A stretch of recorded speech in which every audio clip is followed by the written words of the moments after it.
మనుగడ కోటి అలలుగ పొంగు వరదల వేగాల పడిలేచు వలలకు తీపి కలలకు లేని అలసట నీకేలా నల్ల నల్ల మెడలోన ఎల్ల కిల్ల పడ్డట్టున్న అల్లో మల్లో ఆకాశాన సుక్కల్లో అమ్మాయంటే జాబిలమ్మ అబ్బాయంటే సూర్యుడమ్మ ఇంటిది బలమలంట దిక్కు ఎవరికి వారే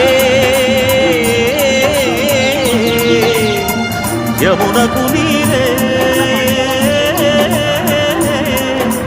రేవు నీరు నావదంట నావతోడు రేవుదంట పంచుకుంటే గోరు వంక వానగానే గోపురానికి స్వరాల గణగణ గంటలే మోగనేలా గోపబాలుడొచ్చినాక గోకులానికి కిలకిలా పువ్వులే పుట్టలేదా